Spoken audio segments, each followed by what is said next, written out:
السلام علیکم پیارے دوستو، آپ نے شیخ چلی کا نام تو یقیناً سنا ہوگا اور اس کی کہانیاں پڑھ کر لطف اندوز بھی ہوئے ہوں گے۔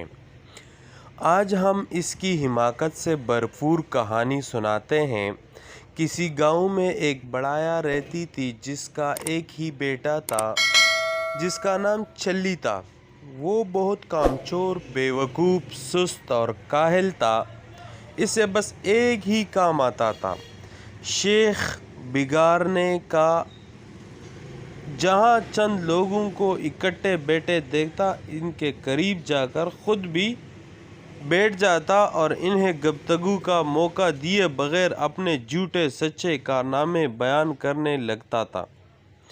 گاؤں کے لوگ اس کی اس عادت سے بہت تنگ تھے اور اس کا نام ہی شیخ چلی رکھ دیا تھا۔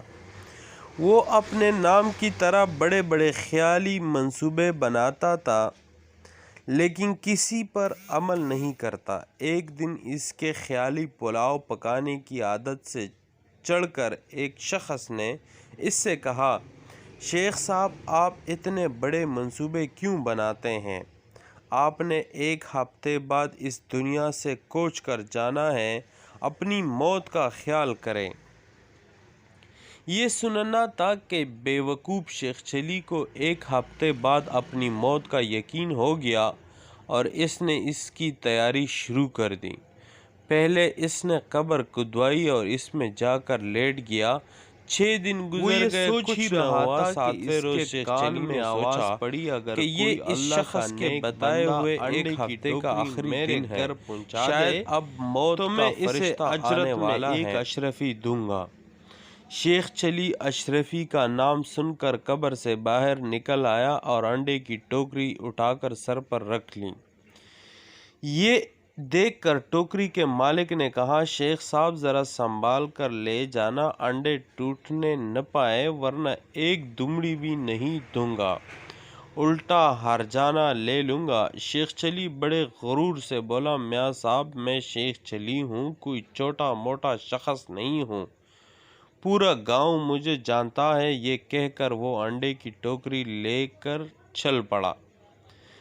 خیالی پلاؤ پکانے کی تو عادت تھی ہی، سر پر انڈوں کی ٹوکری رکھ کر راستہ چلتے ہوئے اس کی ذہنی روح بہک گئی اور لگا خالی پلاؤ پکانے۔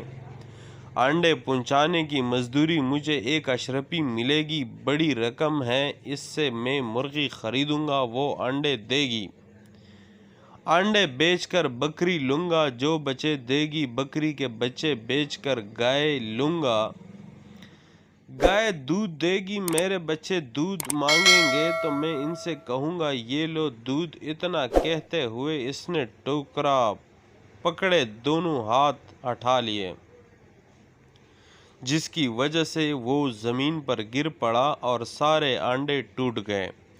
انڈے کے مالک نے جب یہ منظر دیکھا تو وہ آو بکا کرتے ہوئے بولا، ہائے میرے انڈے! دوسری طرف شیخ چلی روتے ہوئے دہائی دے رہا تھا، ہائے میرے بچے! دونوں کی آو زاری سن کر لوگ جمع ہو گئے اور شیخ چلی کی بات سن کر اس سے باور کرایا کہ تمہاری تو شادی بھی نہیں ہوئی ہے، بچے کہاں سے آ گئے جو تم رو رہے ہو؟ ہاں، انڈوں کے مالک کا تم نے جو نقصان کیا ہے اس کا ہرجانہ تمہیں دینا پڑے گا۔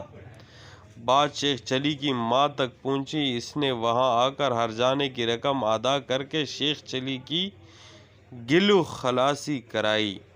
بچوں، اگر آپ کو ہماری کہانی پسند آئی تو ہمارے چینل کو سبسکرائب کر کے اس کو شیئر ضرور